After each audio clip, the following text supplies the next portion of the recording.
Could you explain your Williams experience in 3 words for me? No. Yeah, you can. No, I can't. I think for 5 seconds. No. Gotta spit them out. That's very difficult. Just give me what does your gut say? Stressful, lonely, and lots and lots of theater. That's not 3 words, but theater. Academic. Friends. Puresco.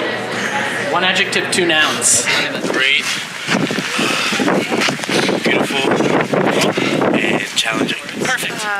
Fantastic, fun, and Best frosh.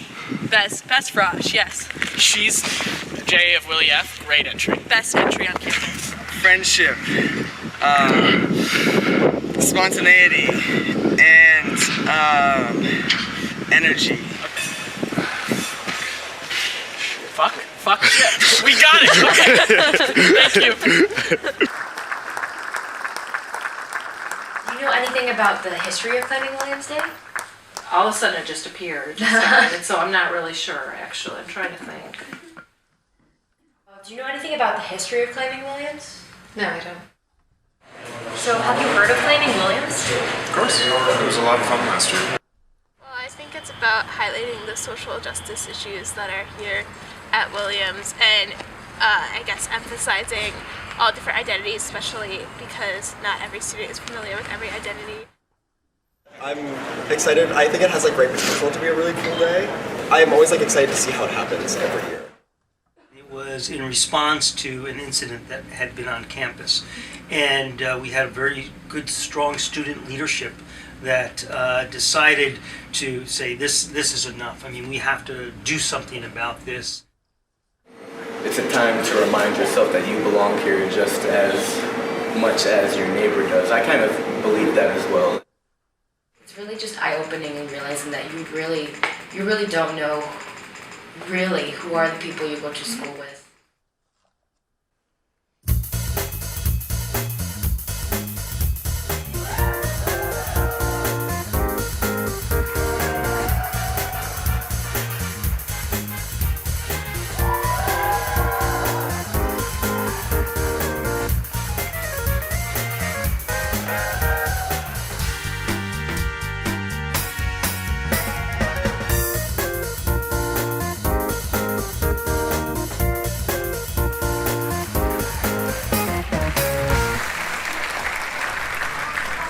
Ladies and gentlemen, let's have a warm welcome for the ladies of the Peak. Please give it up for Bushra Ali, Liz Dietz, Fatima Anaza, and Kimmy Golding.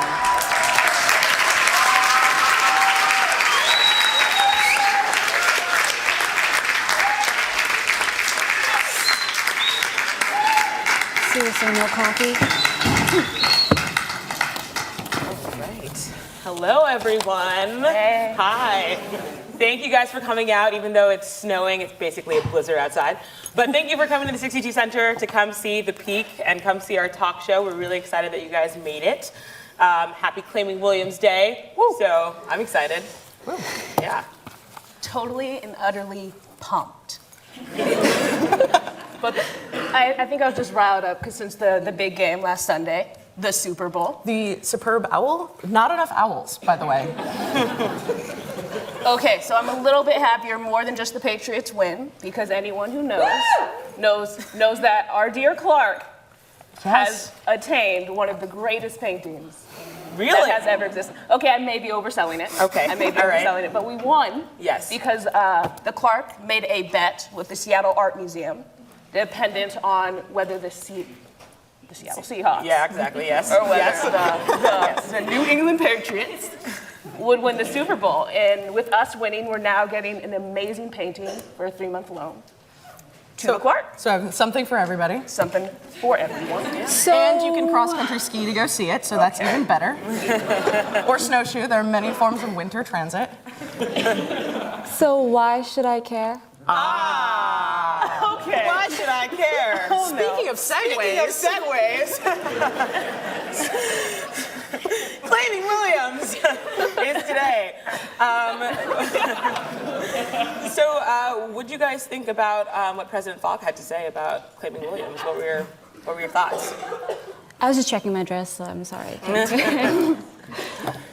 So honestly, I'm very excited. As a freshman, I see all of these ways that people are contributing, and I'm just hopeful, you know? And maybe I won't be in 3 years. No, you will be. Okay, You will be. there we go.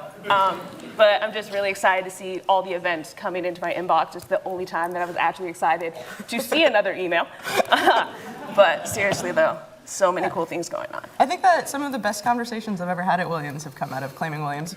Like I did a lot of sitting in the back of a lot of talks, like my freshman and sophomore year.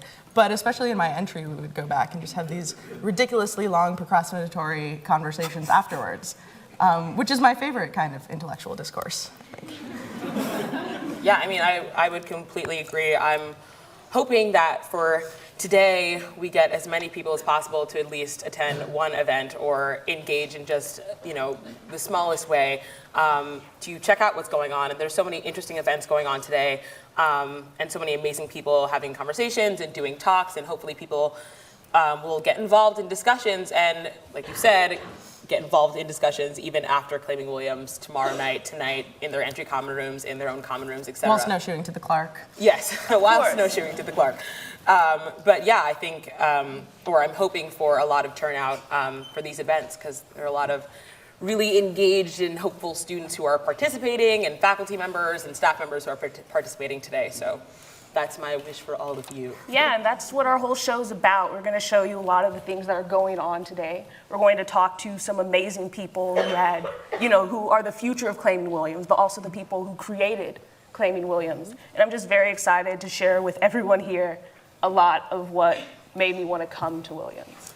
Yeah, it's Claiming Williams gets at one of my favorite parts of being at a tiny school that is occasionally described to people that don't know about it as somewhere in the middle of nowhere, but a really delightful place, is that things like this do involve a ton of people, and things like this are ways that I've, especially as a freshman and a sophomore, before I moved into a more permanent home into the library, allowed me to.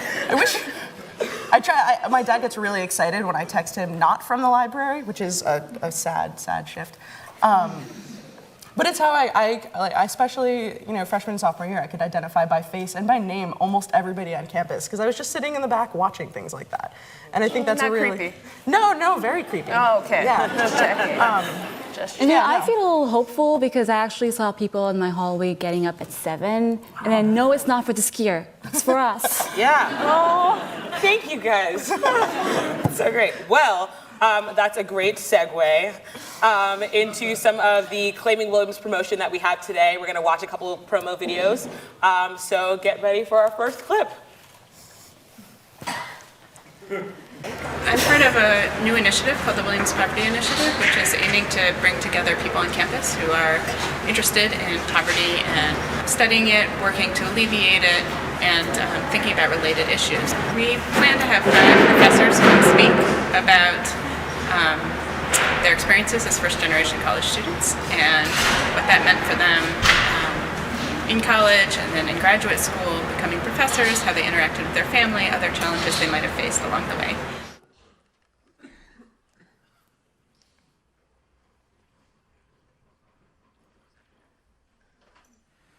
I think Claiming Williams Day is about making the community come to terms with its white supremacist patriarchal past, which incidentally is its white supremacist patriarchal present. I think Claiming Williams is about hearing about people's experiences and topics that you otherwise wouldn't come across on your own. Through forums, through people giving their own individual stories, through presentations.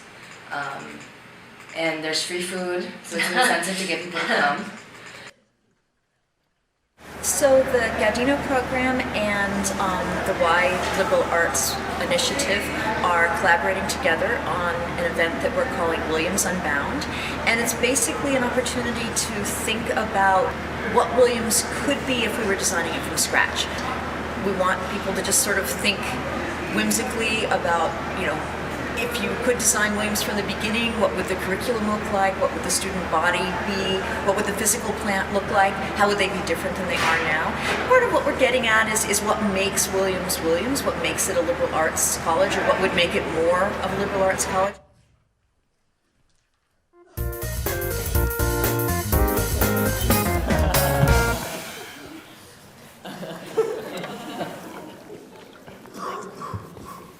Don't drink it.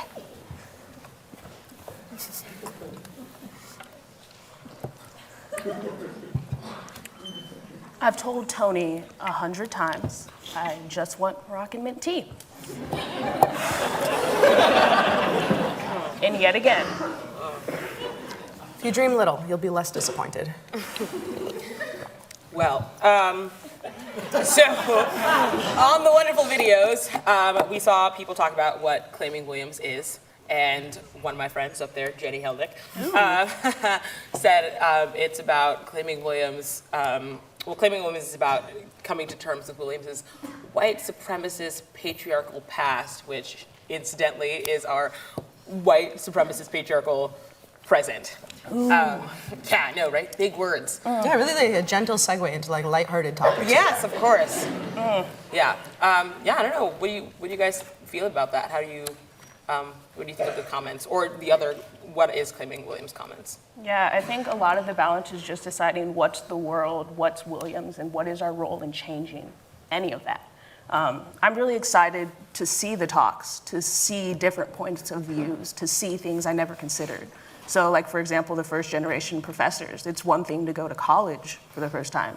It's another thing to like end up at Williams, to go through the entire process of post secondary education. And I'm especially excited about the Williams Inbound initiative because I think that while it's really fair and we definitely have a lot of questions to ask about what Williams is, the whole process of trying to create a college like Williams, when people partake in it, I think we're going to realize what all goes into it and how difficult it is to create that environment for people and what we are not doing perfectly right to make it what it could be.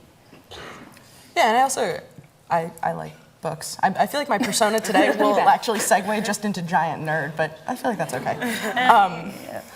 But aside from, I've seen that clip a couple times, and I'm forever delighted by the undrawing of the map, because I think that that's doing a really interesting thing for what we're doing here today. Because like, I've been around for a few years now, getting old, and I've heard a note. They won't mention the wrinkles. It wasn't my place. Not again.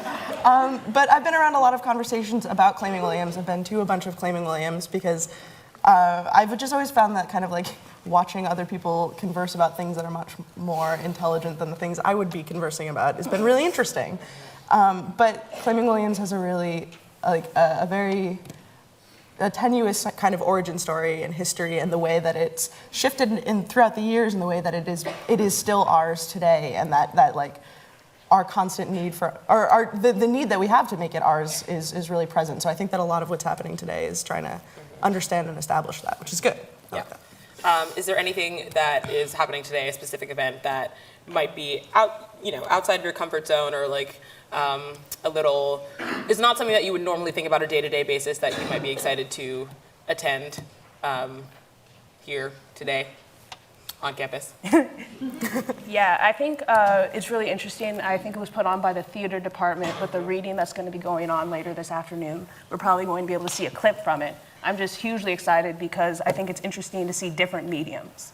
Going to lectures, when that's your job, and then something you're asking me to do in my free time, okay.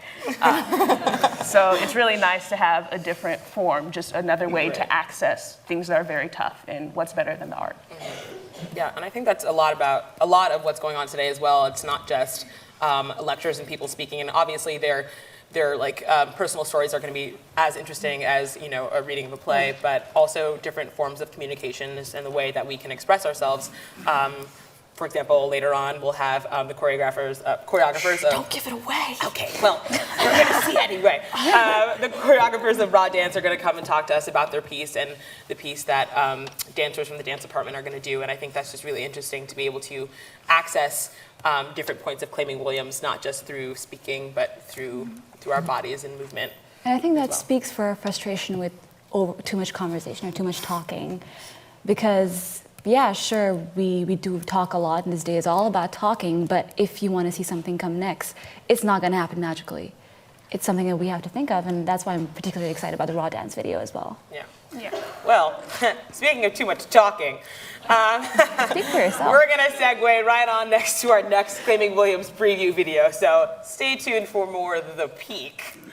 So the program that I am organizing is called Torn by Guilt and Powerlessness. And it's basically about students who have experienced war or genocide or terror or like protests, and how they've dealt with the dichotomy of their experiences, of having one foot there while here, everything is okay, and their friends are totally oblivious of what's happening.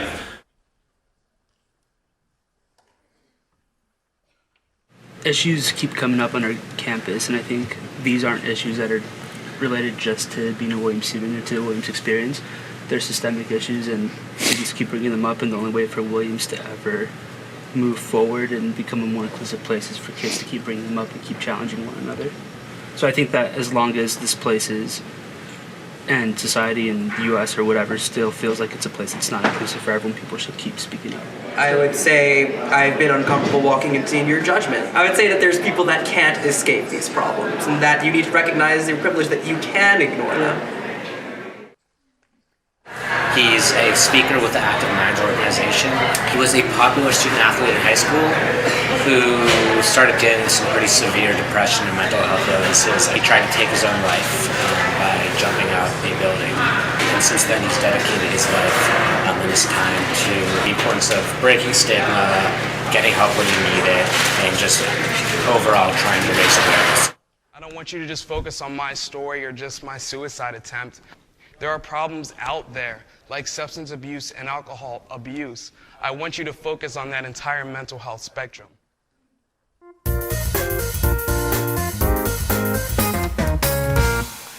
So, we saw Adrian Castro, who graduated last year, talking about how, there are problems that still come up on campus that kind of tell us that we still have work to do as a community. There have been problems like recently, last semester, but since I've been here, when I was here as a freshman, there was kind of like a yearly thing happening here at Williams, and a yearly discussion or a hate crime that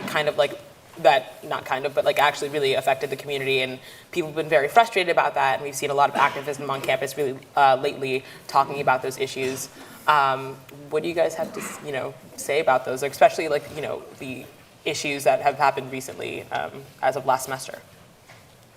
I hate to follow this up with another question, but I'm actually, we've talked about this a lot in various avenues, and one thing that comes up is Williams is not cut off from the rest of the world. We can't pretend that we are a bubble in some ways, but not a totally impermeable bubble.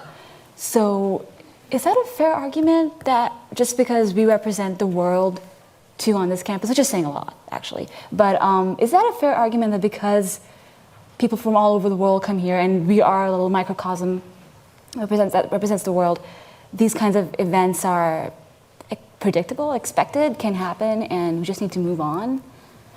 And it's like reconciling our past with our present, because as people have said, we're like a white patriarchal, very negative, or at least to anyone who's not of those groups, to acknowledge the privilege of anyways. But it's like almost claim or die. Like, we have to find a place for ourselves. And people talk about diversity and the act of what America is, having so many people from so many different places at once. And is that dream achievable? And I don't know, maybe very idealistic, but we shouldn't give up on it. It's not an easy thing. It would be nice if there was a utopia and they were like, oh, this is how you get rid of discrimination. You follow step 1, and then you go to 15, and then you pass back to A4. It's BuzzFeed's way of fixing the world. Exactly. I just need a listicle to tell me how to get rid of it. And it just doesn't exist. But I think since we don't have that, and since we don't have that sort of magic bullet solution for our admittedly wonderful microcosmic kind of universe here, I think a lot of what Tobo was saying is maybe not the answer, but certainly an answer. Because for those of you who don't know, I am a white girl from Connecticut. And these are not questions that I was often confronted with in my upbringing, not because I didn't want to ask them, but because they literally never came up. And so at events like Claiming Williams, there's always conversations about sort of the onus on telling stories for certain people within the community, certain people that don't tend to get heard, and how often that's an unfair onus to place on them. But at the same time, like, I and so many people are so much better for it, and I think genuinely very thankful for it. And it's unfair. There's a lot of unfairness, but I think that like it ends up being a very good thing that I personally, as a person who has wanted to learn, have in fact learned. Not that that's solving everything, and not that it fits in a BuzzFeed article, but I think we're slightly better off for that hypothetical BuzzFeed article. Yeah, that's very true. That's very true. So, moving right along. Yeah. We're great at segues, guys. It's great. Yeah, I'm referring to them as segue. It's like a very fourth wall thing. Yeah. Next, we have an interview that I'm really, really excited about. So, without further ado, we are very proud to present Amy Holtapfel presenting We Are Proud to Present.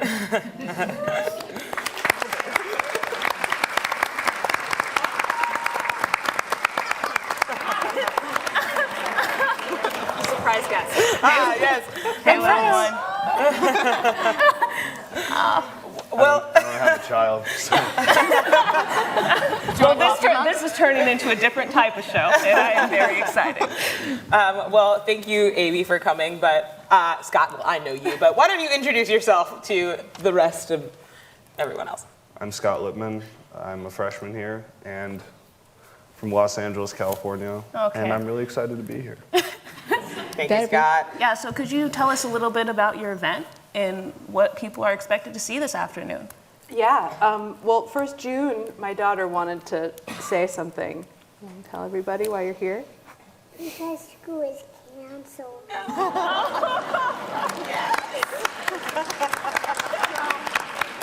I'm sure a lot of other faculty and staff can appreciate the snow day that happens all of a sudden at 8:30 a.m. So we have an extra member here, my daughter June. And yes, we're really, really psyched about our performance this afternoon. An incredible group of students has assembled and has been rehearsing with me to put on a play. Kimmy and Scott are both involved as performers. Or to a staged reading of a play by Jackie Sibley's Drury, who is a young African-American dramatist who won an Obie for this piece. It's called We Are Proud to Present, a presentation about the Herero of Namibia during 1884. Yeah. Southwest Africa from the German Southwest Africa from the years 1894 to 1915. Yeah. Can anyone say that back? Yeah. It's a really long title. But it's a really amazing play about a group of very well-meaning, well-intentioned actors who try to empathize with the characters that they assemble from what they have of archival evidence of this historical genocide. They try to empathize with the actors, both with the Herero characters and the German characters. And despite their well-intentions, their plans sort of go horribly wrong, and things end up rather messy in terms of their portrayals. And it's a pretty amazing. It's a very funny and also very maybe a little uncomfortable. I don't know. As an actor playing the actor, it's kind of like, I don't know about you, Scott, but when you're in the room and reading and you're reading the words, you're kind of like, oh wow, I can't believe I'm saying this, but okay, yeah, like I actually have to say this. And I mean, it's really great, but there was a moment where I think we actually started reading, and then Vincent Williams, who's also in the reading with us, was like, wait, I didn't know we were starting. I thought you guys were actually talking. That was awesome. That's just the magic of the play. Like, it's real conversations and real people trying to figure out how to share the histories of the Herero, but only having so little to go on. Yeah. Do you agree with that, Scott? Yeah, they keep trying to find kind of this truthfulness through the play, but in doing that, they kind of cross the boundary sometimes of what is okay, and they don't realize that until it's far too late. But it's this balance between being appropriate and trying to put yourself in someone else's shoes, but also trying to, I guess, what they see is staying truthful to the character. And Amy told us, because there's some moments that are just really, it's a great play, but there's some moments that are very uncomfortable, but for good reason. And the only way you can do it is by just going for it, unfortunately, because that's kind of what it is they're crossing that line without seeing what they're doing. So what would you like Williams students who are attending to take away from that? Take away from the play? Ooh, they're artists. I don't think they're allowed to tell you what to take away. Yeah. But I am so excited. My feeling about art is always that everybody has their own particular response to it. And we're hoping that it can elicit some really powerful conversations in the community today about how we try and in many cases fail to empathize with each other. I think empathy is a word that's thrown around a lot as being super meaningful, and everybody sort of pretends they know what it means, but in fact, it's profoundly difficult to empathize. The German word actually for empathy is Einfühlung, which means to feel into something. And it was a term for architecture, strange. It was a term used for architecture at the turn of the century, this notion that you could feel into a space or feel into an object.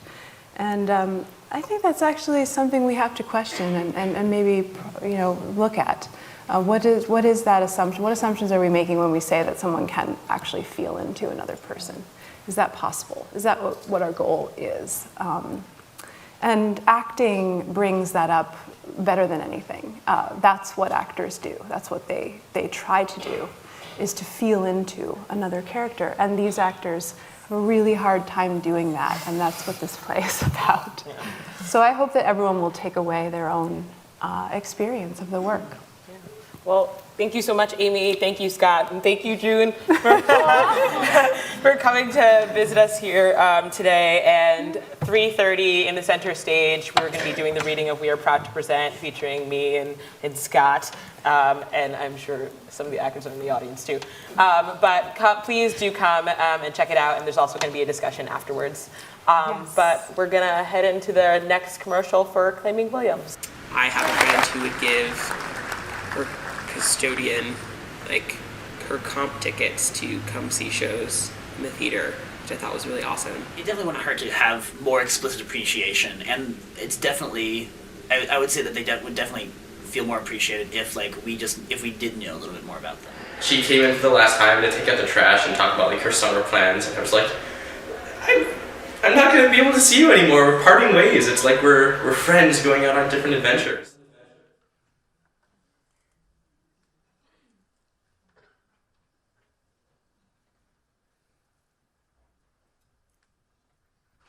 When I first got here, my freshman year, I'm telling you, it was like culture shock. Completely different from what I have grown up in.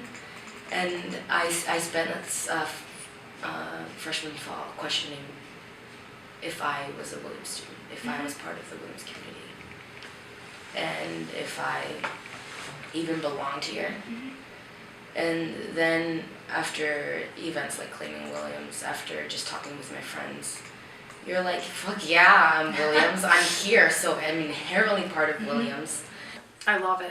It's the best job I've ever had, and it's because of the students, obviously. I work here in the music department, and the students are wonderful here. I enjoy waking up in the morning and coming to work, and that's the truth. Our sustainability program is based on get fresh products from the farms, the local farms, that benefit our students and benefit our farmers and the local farmers. And you learn a lot about food and how to eat properly. Something that we all don't know really.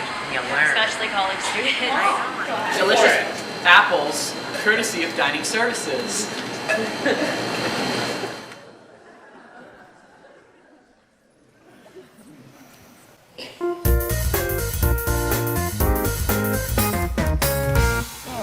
Never gets old. Never! Going to be my ringtone forever. Please call me frequently. There's a lot there that I'm really excited to. I should have looked at the schedule to see if I could actually go to all of those, but there's time for that. But I think it's really interesting that all of the interviews focused on custodians, because it's kind of like you see your custodians the most out of anybody, but at least we all intellectually know that there are a lot more people that make it so that like we didn't die on the way here. Yeah, no, absolutely. I think our custodians are wonderful, but there's also like so many more people that we don't even get to really interact with face to face every day that are a part of facilities, like the electrical teams that come in and like test all the electrical systems in the buildings, and there are a lot of buildings that need electricity. I mean, we're the 62 Center, like it would not work without electricity. What? Yeah, I know, it's amazing.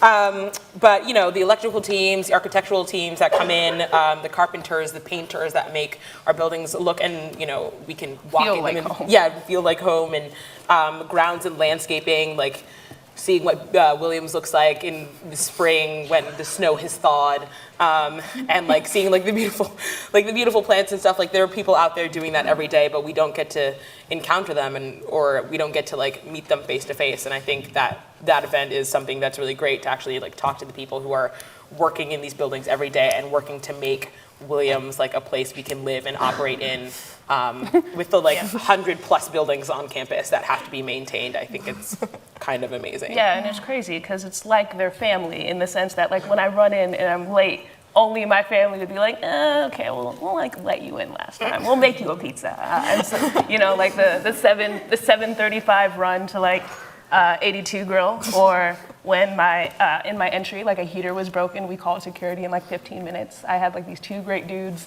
trying to make sure we didn't freeze to death at night. Like I really cannot ask for anything more. Yeah, honestly, come to think of it, in any interaction that I've had with people in facilities or dining staff, or they've always smiled and treated me so wonderfully, treated students so wonderfully, that there's something I want to learn from them. How do they do that? How do they do that? How can we also be functional adults who do all of the things that the facilities does for us right now? These are questions that I ask myself every day. Yeah. Speaking of functional adults who feed themselves, there's a really awesome event today that combines all of my favorite things, and because it has to do with children's books and food. What? Yes, Both? right. Both of those things at once. And I only found out about it yesterday, but there's this stone soup event that's happening where anybody who wants to can bring like a 1/4 pound of their favorite spice or ingredient, which is a replication of the book, right? The Stone Soup, which I'm pretty sure I read as a kid.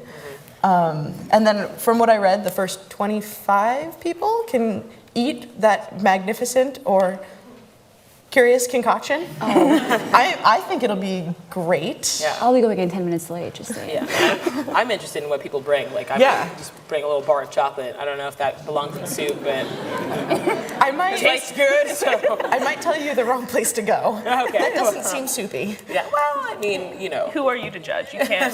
Soup is in the eye of the beholder. Yes. You can't yuck her yum. That's the thing I've heard recently. Yes. But yes, if you do get a chance, you should go, and it's happening in Presky at 12 p.m. And bring your favorite foods, or bring a food substance. And if you want to get back at someone, just get some coffee from Pereski and put it in. Okay. No, it's functional. It's delicious and functional. Right. So, and there's also, I think, really excited talking about where our food's coming from. So the sourcing of food. I was really when I came here, I was like, wait, everything's from 150, like, even as a Texan, I'm like, we would have to go at least 5 hours, at least, right? No. What even is Texas? That is incomprehensibly large. It's a nation, it's fine. We're working on it. No, but I was just so That excited. might be a whole nother conversation. Whole nother time.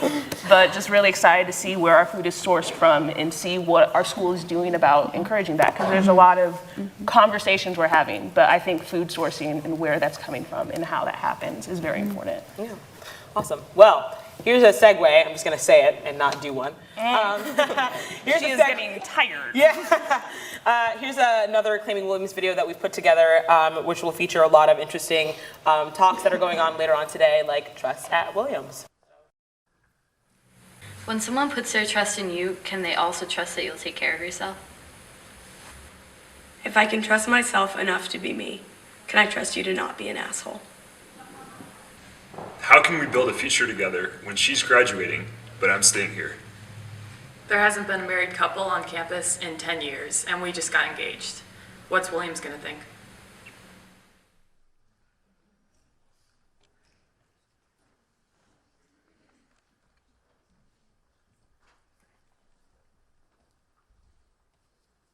So I'm pretty sure that Claiming Williams started in response to a hate crime involving some students. And it was a really, really big event, and it kind of spurred a lot of activism on campus. And I think to commemorate the things that people did, and also to kind of remember what happened at Williams.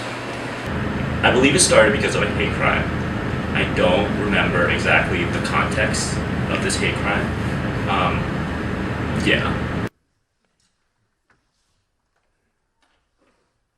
Being able to accept different ideas and views. The willingness to embrace different cultures. The ability to listen to everyone's stories. My desire to make Korea a better place. My passport. Because everywhere I spend 2 days or more, I call home. Because I want world peace. My house is at an altitude of 9,350 feet high.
Not feel as good this time.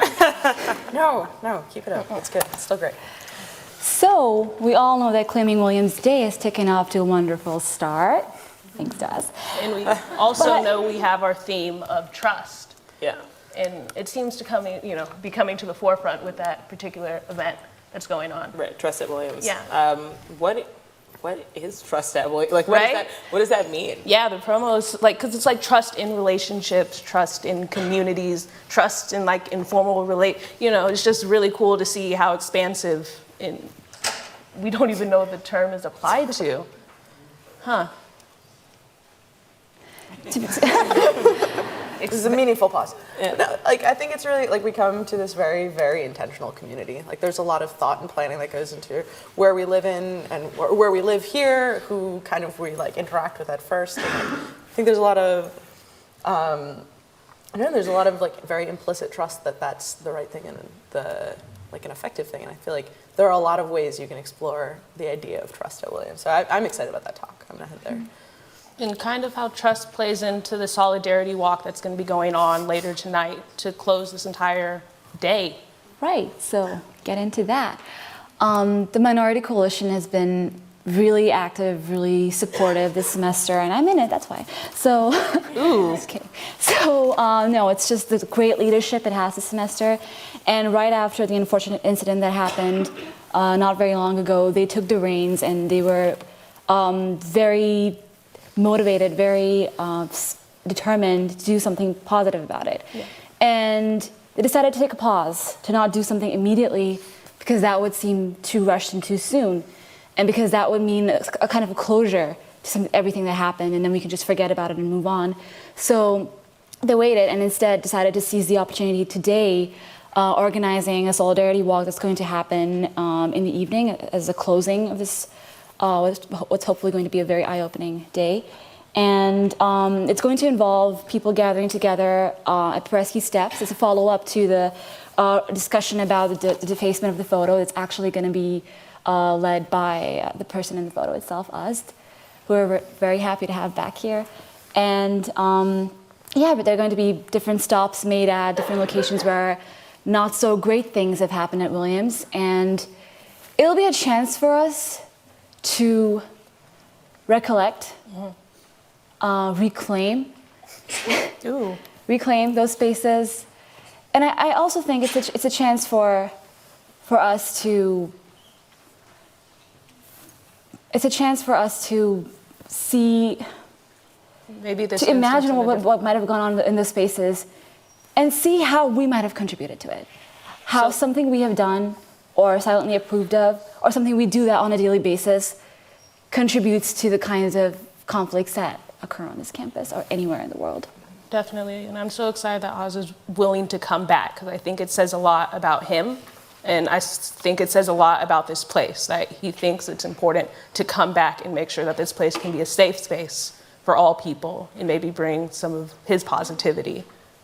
Yeah, but I think it's also really interesting, kind of like the conflicts that we engender with the things we do, but also the conversations that we do, because there's a lot of talk, and I heard through the grapevine at least, that there was like a lot of talk about showing the defaced photo here on the screen now, which is like a very interesting question to ask, and a very like important one, because what's the effect of like somebody did something that's like objectively like a terrible defacement of this lovely portrait of this wonderful guy on campus, but like what kind of power is it giving to show here, and how is that different from if he says I'm speaking about it myself in his talk? So I'm actually pretty glad that we're not showing, because I would like to talk about how great. I've only interacted with Oz a few times, but they were all lovely interactions. I'm sure you all have done the same. Yeah, so Oz is going to be showing his photo and talking about it during his segment with Clayman Williams. And it was just a very conscious choice by a lot of the production for the Peak that we were not going to show it. And I think it's very important to allow people to have control over certain parts of their narratives. Right. And the fact that it is his own personal photo. These are the same questions that Barbara Walters asks when she goes on her talk show too. Okay, Just in Rosie case you're O'Donnell. Yeah. We're legitimate, guys. Yeah, that's very true. Yeah, and we also have something else coming up a little bit different. Yeah. So speaking of self-expression and solidarity, some of us show it by walking, some of us to our appreciation of dining hall tacos, and some of us by shaking a leg. So we're gonna have professional choreographers Wendy, Rain, and Ryan Smith coming in a little bit to talk about their performance that they're putting up in coordination with Williams students. But here's a sneak peek.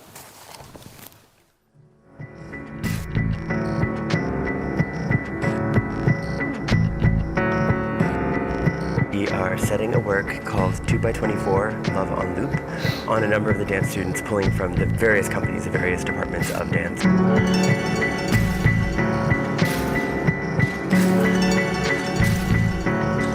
Being present in San Francisco, in California, during the Prop 8 decision, we were both a little shocked at the results and felt like we needed to do something, some reaction.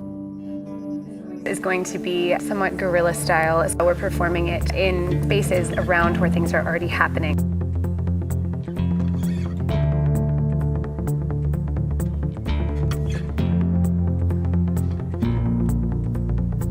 Up until very recently, like most Americans, I expressed my support of civil rights largely by talking about it at cocktail parties, I'm afraid. Let's give it up for Wendy, Rain, and Ryan Smith. So we are very excited to have Raw Dance here with us today.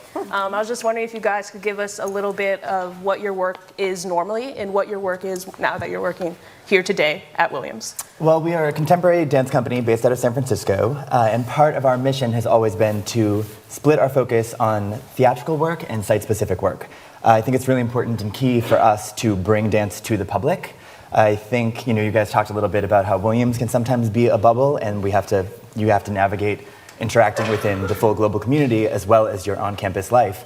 And I think we struggle with that as a field. The dance fields can be very insular, and we can have this kind of narrow focus, and I think it's important for us to bring dance within the greater dialogue.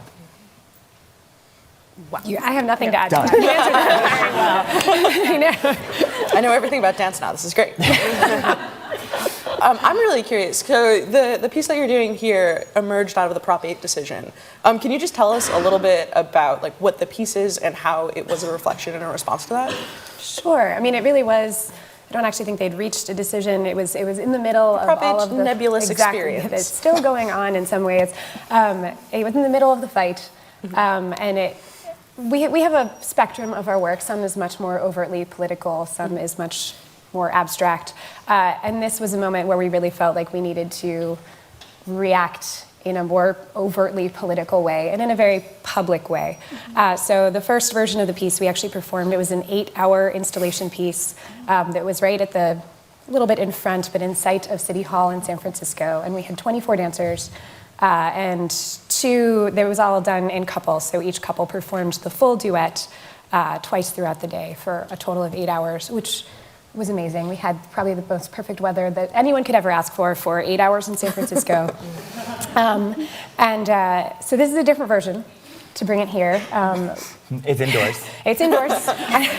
But it's so perfect for dancing hours. Yeah. I mean, I was told if I can dance if I want to. You're still welcome to. You can You're join totally in. welcome to, exactly. We could have a collective experience version. I think it's important to note that for us, some of you guys may watch the work and kind of question how it's political. It was really important for us to tie the political to the personal and to realize that by making a personal statement within this sense of multiplicity, we're bringing in the political. So it's a love duet. A love duet repeated multiple times, and it's a love duet in our style, which is that it is not particularly cute. There's some fighting. We have one little heart that gets broken, but for the most part, we don't do cute love duets. We do realistic love duets, which means there's some courtship, there's some sexiness, and then there's some conflict and some resolution. People fight because love is messy, and it wasn't trying to idealize anything. It was really showing across a spectrum of people that love is important and that love can be shared by all of us and is a common experience for all of us and shouldn't be taken away. Yeah, and I just had a question for you guys as artists who are making political work. Do you believe awareness is a point in and of itself to achieve, or do you want or think you have to cause change? What is your goal when you set out to do these things? I think our goal is to spark dialogue. Our goal with our art is to spark dialogue, and yes, increasing awareness is a part of that, but it's similar to earlier when we were talking about the theater piece, in that they don't want to dictate a response or reaction. I think that we feel very strongly that we want to spark and stir emotion and reaction, but we aren't going to try to dictate what people get from it. So if we can continue a conversation, I think that's more important than saying, here's what we want you to get, and here's where we want you to be at the end of a work.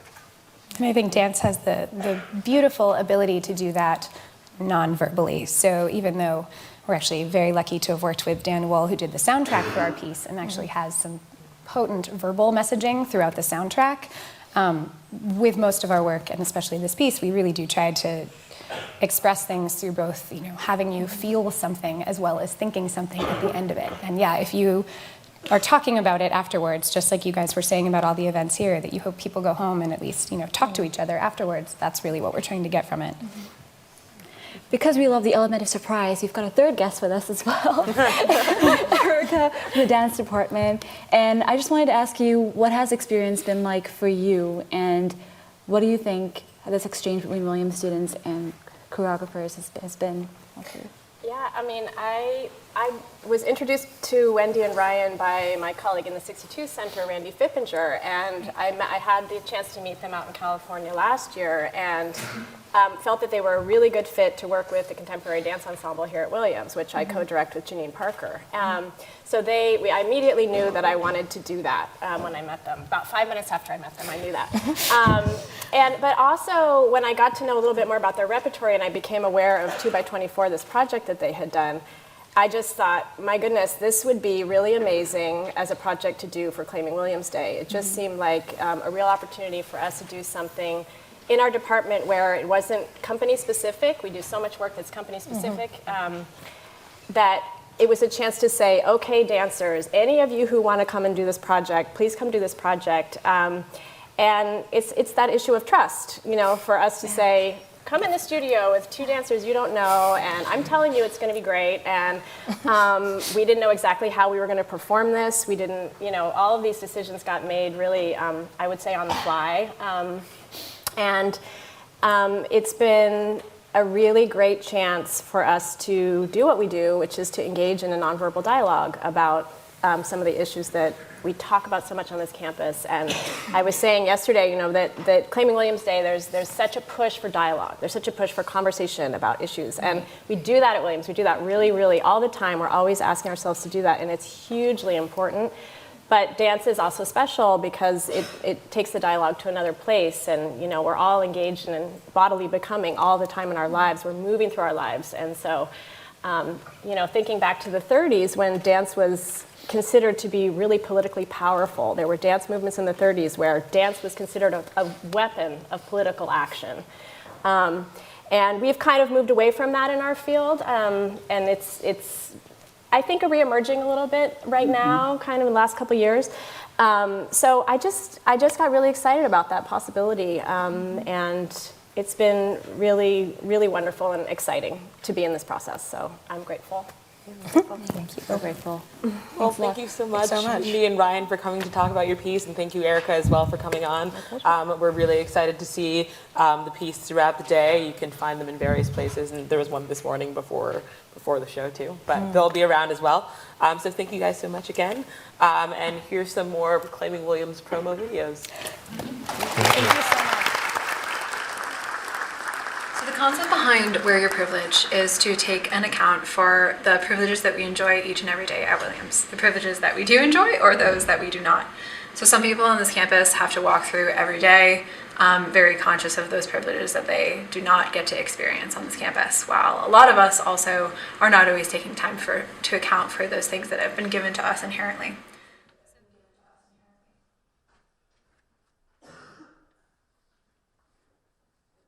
I even looked at Yik Yak at Williams from Rio because I'm a loser and I didn't have anything else to do but be on Williams Yik Yak in Brazil.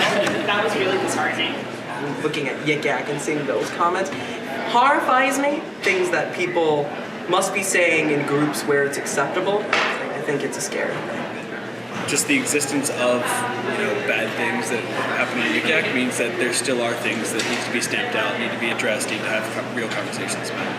The fact that we see those kinds of negative comments being made, thrown anonymously on the Yik, if those in themselves just prove the fact that we need to have these events on campus.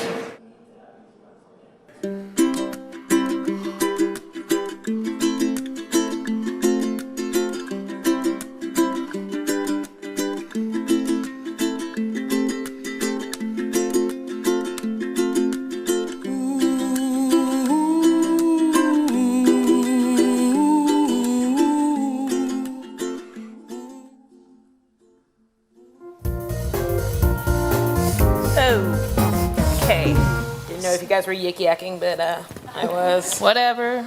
We had to mention segues somewhere. What a world in which Yik Yak exists. There are just so many things. What an evil, evil world. Come what a on. curious world. Okay, I feel no. I know I'm in the minority, but I enjoy Yik Yak. Okay, I think it's more positive than negative, and I feel like when it's negative, I would rather know people are evil than walk around and not know.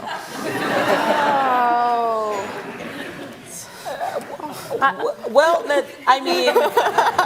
Because if people are actually thinking it, I would rather know. Right, yes, I think that's true, 'Cause but I think something that's really a little disturbing about, walking around, well, the people who are like making the jokes on Yik Yak is that they're, when you make a joke in person, you can see someone not laugh and know that it's not funny and then feel the repercussions of that. But then on Yik Yak, you're not doing, like, you don't feel that. Fair enough. Yeah, there's no accountability. There's a lot going on. There's like it's completely instantaneous, so you don't have to be particularly ambitious in your bad humor or good humor. There have been some good puns. I'll give it that. Quality puns. But it's also got kind of a universal within this tiny bubble, a universal reach. If you want access to it, you can have it. But it's also completely anonymous, which I don't know. What do you think the most insidious or potentially damning or maybe like useful part of Yik Yak is? I would say with all honesty, I don't think there's anything I've seen on there that was a big surprise. Like I'm like, oh, I wish you didn't have that view, but in my mind, I know it was like a possibility for someone to have felt like that. In the sense that there's even people now who are talking about like people of color have to end up being teachers. This, like claiming Williams, is explaining to people how I'm not, I'm different from your subjective majority. But in all honesty, like we do need to have those conversations. Is it teaching or is it outreach? Is it being a part of our community? Is it sharing with your family? Or is it us versus them? But you know, the thing about it this being in people's minds and just it coming out is somehow safer, I like to push back against that because I think there's something different about thinking something and then realizing that you can't say it, that it's inappropriate and then it's not going to be accepted, and then putting it out somewhere where it's going to get heard and it's going to encourage someone else to put out their sick thoughts. Yeah. So that's true. I don't know how I feel about kind that of all still. have thoughts that maybe should stay inside of us. Considering there are bad parts of yourself. There are definitely a number of jokes that I would not make in the real world, and I feel like the strange thing about Yik Yak is that all of its forces come together to definitely just allow those things that nobody would ever say in any forum, but completely divested of accountability and of like the need for effort to say things that are maybe a little screwed up, or the ability for anybody to know that you've said them. Like it's a weird thing that we now have that vehicle and to acknowledge who we are in real life, kind of wearing our privilege. No matter what it is, and being students of Williams in that sense, just being here is a status of privilege, like the ability to go to a school, and then that even extending out to, racial privilege, sexual, just to have that conversation today, I think is very important, because it's where a lot of this darkness inside of us comes from. Hey, but I bet that's gonna happen at 5:45 today. What? Crazy! Yeah, we're gonna have a conversation about Yik Yak. Fantastic. I think it's really great because what we have coming up next is a great montage of pictures from something that I think is legendary at Williams, the humans of Williams. You didn't say legendary, right? It's like legend. Wait for it. Dairy. Also, we are going to have a little bit of the beginning of claiming Williams, and we're going to be able to have a conversation with both Susie Paul and Kim, who at her time at Williams started creating Williams. So I'm very excited to see what comes up next.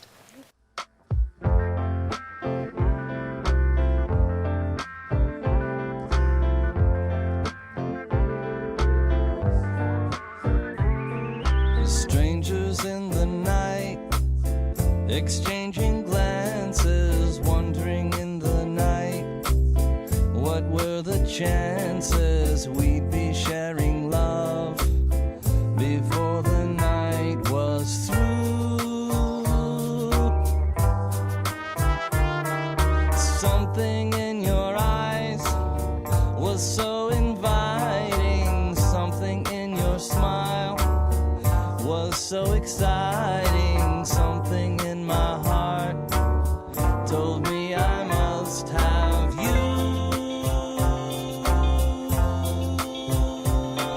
Strangers in the night, two lonely people, we were strangers in the night, up to the moment when we said our first hello. Little did we know love was just a glance away, a warm embracing dance away. And ever since that night, we've been together. sight. In love forever, it turned out so right. For strangers in the night.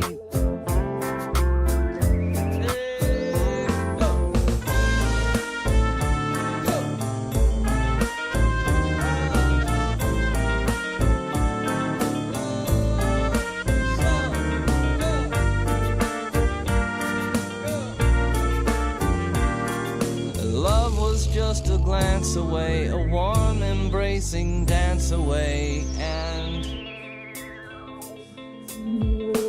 ever since that night we've been together, lovers at first sight, in love forever. It turned out so right for strangers in the night.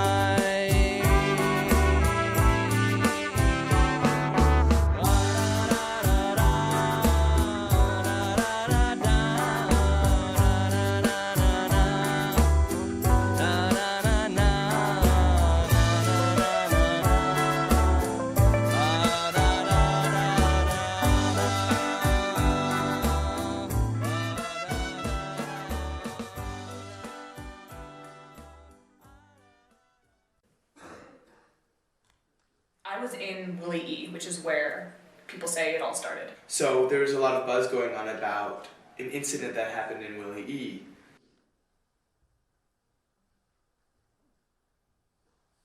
It seemed like almost every semester, maybe not quite every semester, there'd be some kind of incident where like someone would say something that was really racially insensitive or do something, or just like there'd be an incident and the campus would respond, and they would respond with an email or two, and it wouldn't do much. I get this phone call from Morgan Goodwin, my CC president at the time. Morgan and I were just like, how are we going to address this? We can't just let it slide. Like, we promised that we weren't going to let things like this slide. We felt that it was really important to say something about this. So I went to this rally with a few of my teammates, maybe one or two, and we met up in Presky. Baxter Hall was filled, and we walked together out onto Park Street, down Park Street, and we just started chanting, and the whole group, this whole mass, was like pulsating with a chant, and it was Stand With Us. So that is really cool, and that makes me very excited to introduce Susie, Paul, and Ken Darkus, who are here with us today.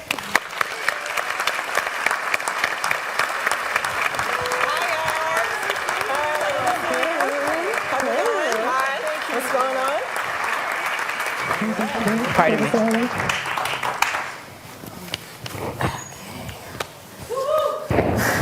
So it is so nice to have both of you here today. And I think the best question to start off this conversation is, what is claiming Williams to you? Ooh. Well, I think like claiming Williams is always going to be Stand With Us for me. Like, it was like fire and energy, and everyone just stop. Everyone just stop. We need to talk about some serious things that are happening on campus, and like everything matters and everyone should care, and you care by being present, and that we need to create the time and the space for people to be present by stopping classes, by bringing everyone on board, like faculty and staff and students. So like that movement, Stand With Us, and now into like claiming Williams, like that's what it always will mean for me. And just like that fire, like we all care no matter what. And I think claiming Williams for me right now is a question of who isn't here and why aren't they here? What's not being talked about all throughout today? Why has this become so institutionalized? I had the pleasure of meeting you backstage, and we were talking about this, like, why is this so scripted right now? Why was it like during tech? Yeah. I was waiting for this. Like, for me, Williams is a big fuck you to everything here, to the administration, to the campus culture, to all the things that's wrong with Williams. And now claiming Williams just seems like this like masturbatory circle jerk of like, oh my god, we've made it this far. Should we be so proud of ourselves? Pat on the back. Okay, this is your thing, Susie. This is your thing. So you say F you to Williams, and I want you to just unpack that. I want you to tell us, do you like, when I think of Williams, you can think of the administration, you can think about the physical school, you can think about the people here. What is it about this place, you know, that makes you say that? Like, is it everything? Do you hate Williams? Like what? No, I wouldn't say I hate Williams. I mean, I'm wearing a Williams t-shirt right now. Fair I'm wearing a Williams sweatshirt on top of that. I love the people here, but I mean, when I think about the girls who are at the table in Presky who are laughing at the die-in when people are chanting Black Lives Matter, that's not something that I like. When I think about like how I've been sexually assaulted, how I've been diagnosed with depression, how I've like been all over this place trying to make things work and then realizing that I couldn't make it work, that's the moment I thought that like, it just doesn't make any sense to me that like we have such a small culture, we have such a small group of people on campus, but culture takes so much time to change here. And why is that? Why is it that we have such a hard time talking about things that are really taboo? Why is like saying, But hi, I mean, I don't want to interrupt, but you like, you have to think that every year you get a fresh new crop. Right? You get a fresh new crop of, I don't know what your home training has been like. That's what my mother calls it, home training. No, right? I don't know what your home training has been like. I like to refer to it as housebreaking. Housebreaking, home training, that look, right? Like, I'm not sure where you're coming from and how you have been able to like experience a dialogue with someone else. And every year, I'm not surprised that something happens, whether like it be racially motivated or sexually motivated or whatever, because every year you get a fresh new crop, a fresh new like group of students, and that's why I think that it's always a constant conversation. And that's why we wanted to make sure that Claiming Williams was a yearly event, because every year it needs to happen, and every year it happened. We wanted to make sure that it happened in the second semester and not at the beginning. When you've already formulated those relationships and it's hard to have that conversation. But what about the juniors and seniors who are sitting in their beds right now yakking dibs on Williams? What about the people who are just thinking, okay, well, this is obviously just going to be like a celebratory event, or it's just going to be like well planned out to the degree that no one's going to erupt in anger, that the fire isn't going to come? We have to question those things. And I just had a question of the sense of like, how, like, what is the use of frustration in like tired, you know, like what is, as I guess an activist, or at least the place that I see you as, I don't know, as a freshman, just the people who are constantly saying things. And I feel like that culture on our campus has gotten very exhausted. And I feel like when you look at other movements causing for change, frustration is the greatest enemy, because that's when you think you can't change. That's when you get a rhetoric that isn't accepting, that isn't bringing more people in rather than, you know, like pushing people out. Yeah, well, we were talking about this backstage. It's just that, for me at least, frustration and anger breed productivity. So that's where I'm coming from. I don't know what you would say about that. Yeah, we were definitely talking about this backstage. So I was like, we were saying, oh, it's watered down. Where's the fire? Like, come on, like I want to hear really good dialogue about what we need to push, and asked her like, so were you on the committee? Like where are the student voices? Yeah, she already knows I'm calling her out. I had class. I had class. The ultimate Williams excuse. God, no. But like, where's the fire? Like for us, the rally, like the next few days after the event, was like the big FU, right? But it's like after that, like that dies after like 10 days, because that's tiring, right? And that involves a lot more logistics and planning and like being on top of it every single time and like communicating and breaking into the 3 subgroups that created Claiming Williams, is pushing for like JA training and like working with athletes and incorporating dining services, incorporating facilities into the community, because they are our community. Like that's where your frustration needs to become productive. That's where you need to be on the committee. You need to talk. You need to be present. So we were having a nice I think that's such an important question, is because like the beginning of this was fire, and it was anger and very like rightful response. But from what I understand of the bureaucracy is not one of brimstone and it is of reasoned, measured. But that's kind of the thing. Like, in order to fire with my syllabus. But it's so nicely stable. Fire on the F. But so you said that with Stand With Us, that was it was looked at as something that was going to continue into the future, right? Yeah. So I mean, and this is not like a rhetorical. I'm genuinely curious. Like, how can we imagine a world in which we concede the bureaucratic trappings that are necessary to continue that, to collect people if they don't have that spark that propels them and within their soul makes them show up? How do we marry the necessary bureaucracy with the passion and the fire that makes for the change in the conversations within the day? Because I want those, but I struggle to understand how, besides very sort of written down on nicely stapled paper provocative questions, how can we get that? Yeah, and we struggled with that.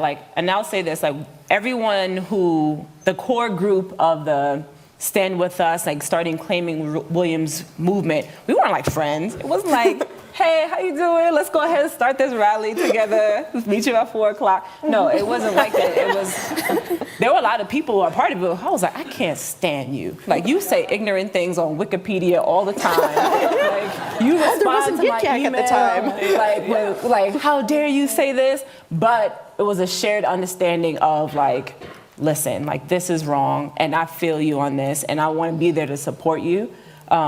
And that came from multiple levels. It came from the faculty and professors and Wendy Raymond and Stephen Roberlin being there and being in the conversation with us. But it also came from Morgan and I, we were presidents at the time.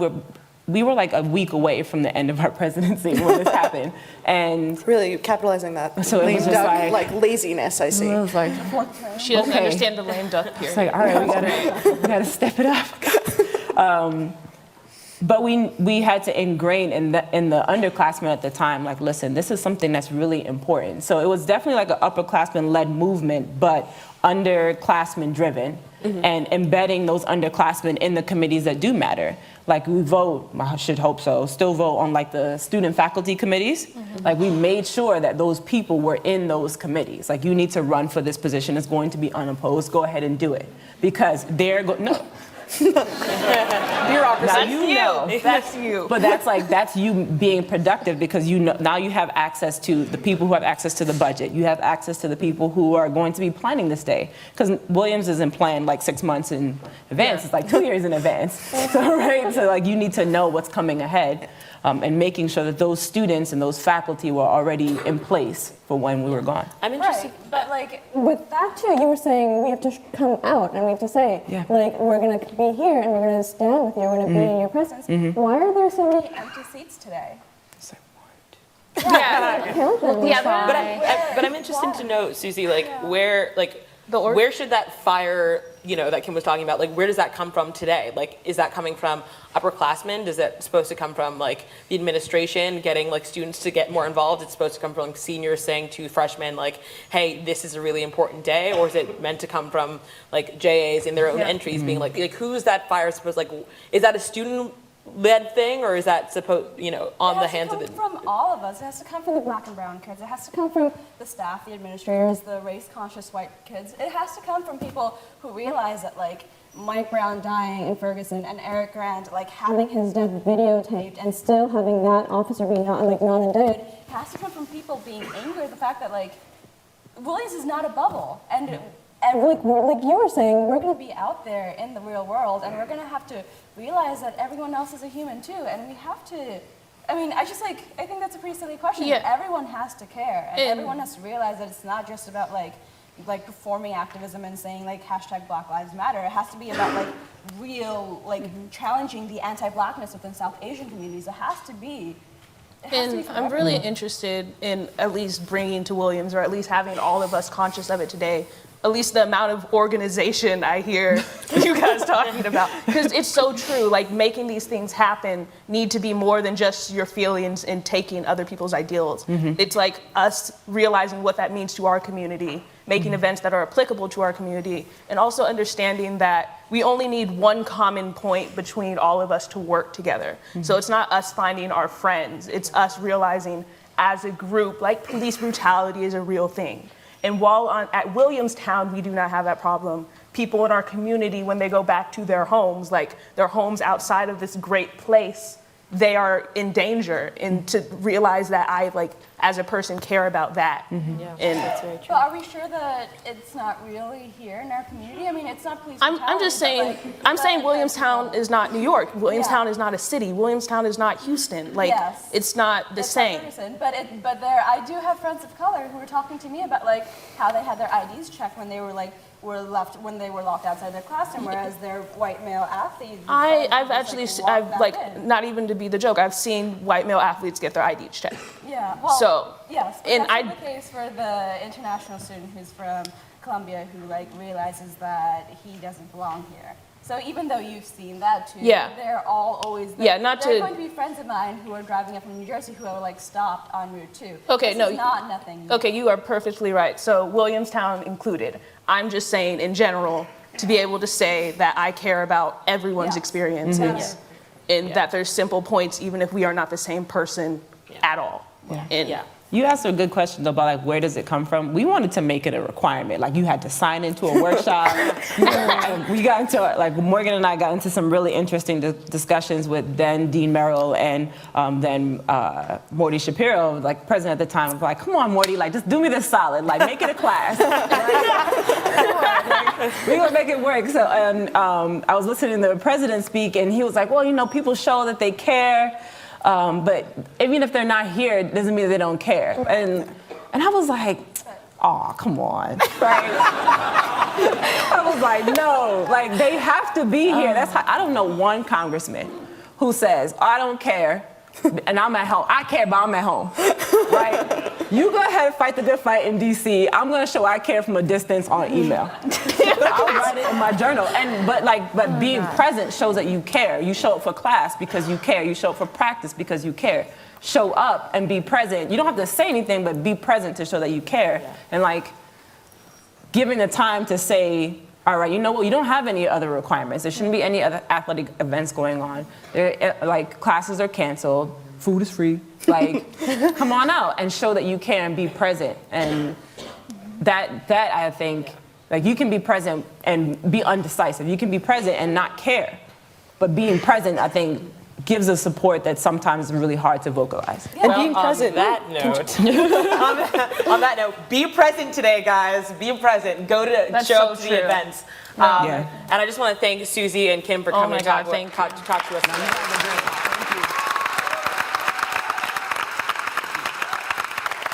She's usually identified as Helen Lane, but often she has no name at all. She's simply called Gila, the code name given to the world's first immortal human cells, her cells, cut from her cervix just months before she died. Her real name is Henrietta Lacks.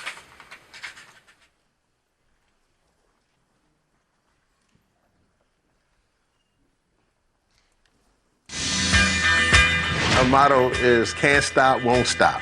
So regardless of whatever happens on Capitol Hill or what doesn't happen on Capitol Hill, we're going to keep mobilizing, organizing, and energizing. And so we decided to create this Hip Hop Caucus.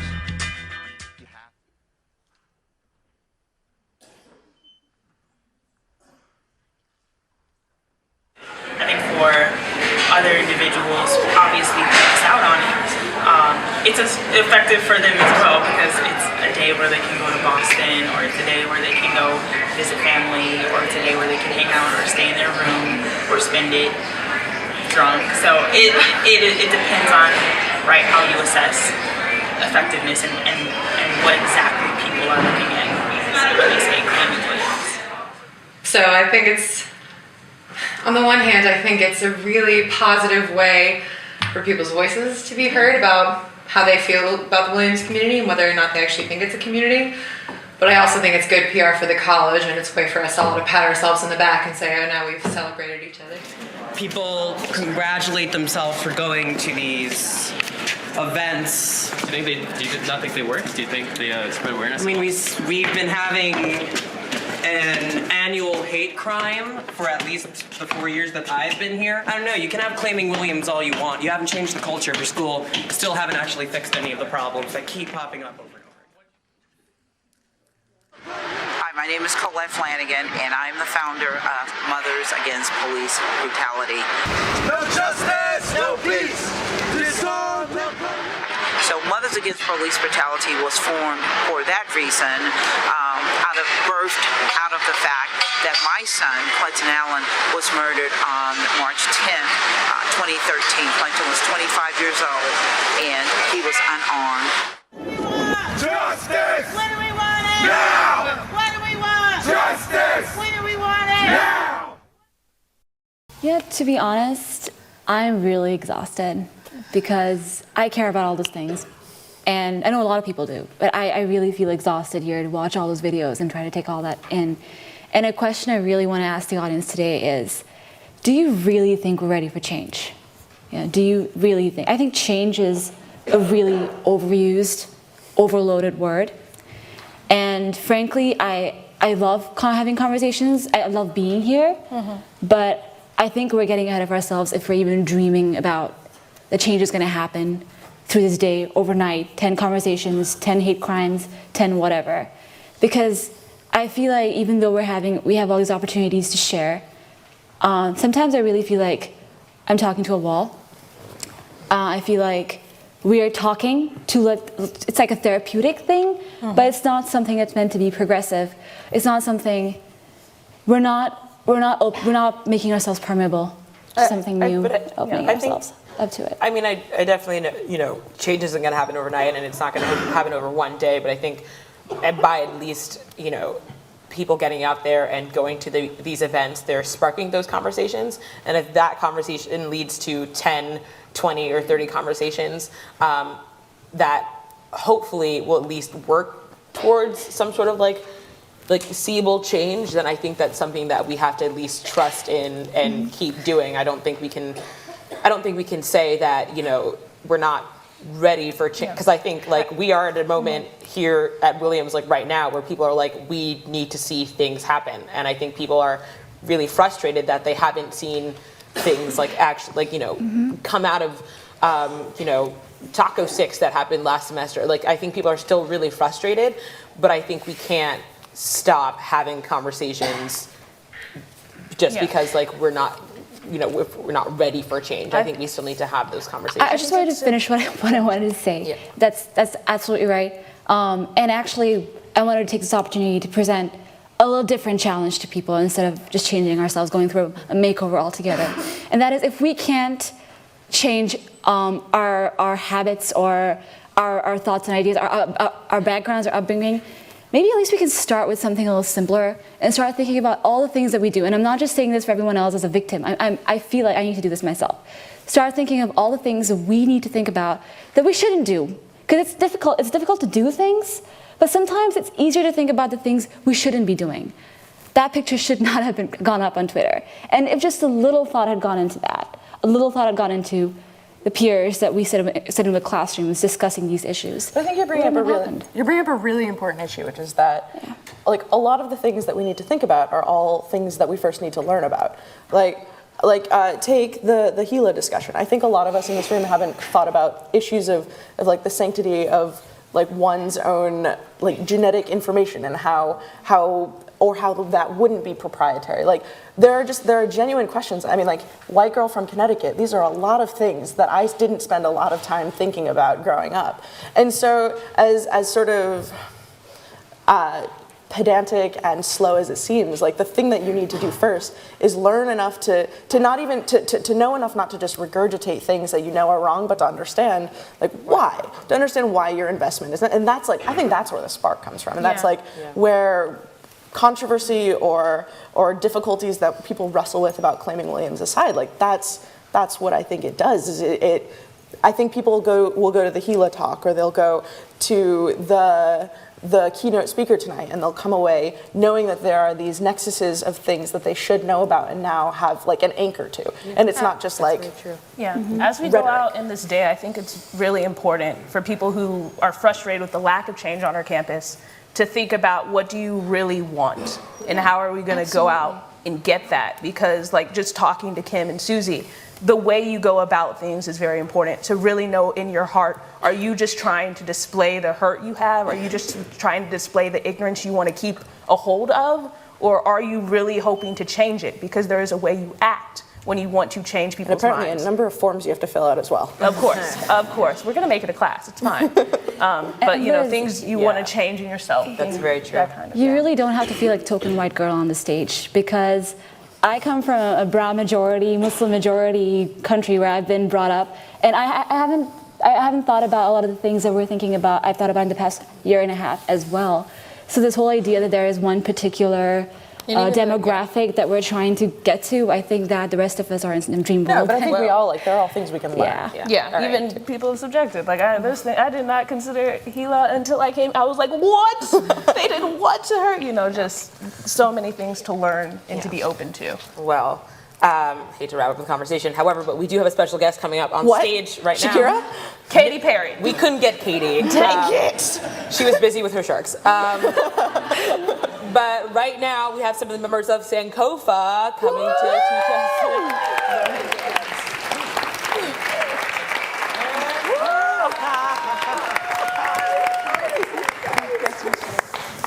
Hello. Yeah, why don't you guys introduce yourselves? Yeah, so I'm Tamaine, and I'm the ladies' drill sergeant of Sankofa. I'm Michelle. I am co-president of Sankofa, and we're gonna teach you some steps today. What? I actually have something to do. So I didn't stretch. straight, and then you guys will do it the second time. Okay. So the first thing we're gonna learn is a basic stomp. Okay. Which is yes. Okay. So ready? That's sassy. 5, 6, 7, 8. Nice. All right. Okay. You got that? Get behind that. I focus. Next, we're gonna do what we call a shangalang. A Shangri-La. What? A Shangri-La? No, shangalang. Okay. Oh, Yes. all right. Okay, ready? Yeah. Okay. 5, 6, 7, 8. Nice. You guys are basically on Kofa. I'm on audition. And now we're gonna do what we call a peanut butter. With jelly. Yeah. Slower, one more I don't time. do the Goodrich anymore. Like this. Okay, no, I can do this. You guys, Okay. let's try the I got this. Okay. 5, 6, 7, 8. Yeah. I think it's this part at the end. I'm gonna do it all together with the stomp, the shangalang, and the peanut butter. Okay. Okay. Are you guys ready? No, but yes. Hit it. 5, 6, 7, 8. Wait, better idea. Yeah. I think that there are people that actually know how to make this work. You're right. You know what? You guys take it away. You got it away. And this was totally not scripted. Let's go, Kofa!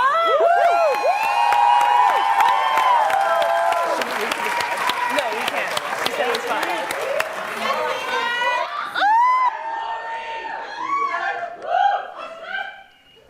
You can do it, put your butt into it.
up for Sankofa again. That was awesome.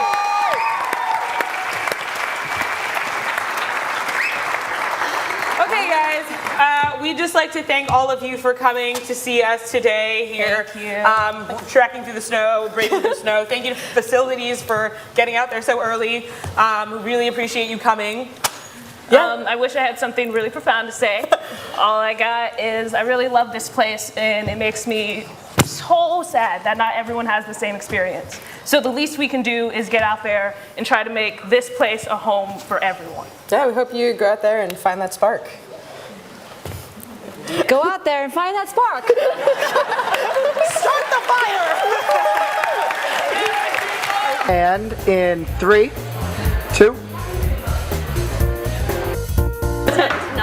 We're rolling. Okay. Okay. You want to go together?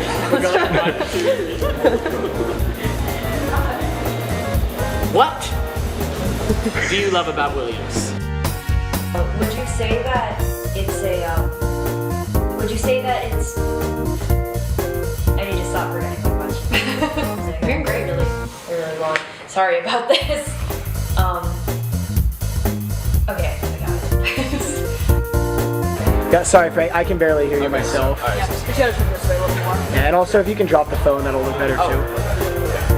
Yeah.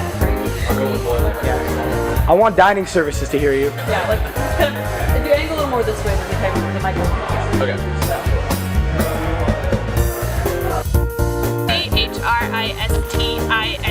CHRISTINEPAST. Awesome. The responsibility always falls to the protesters or the people that see the problem. People that see the problems go back. Too many chairs. Everywhere.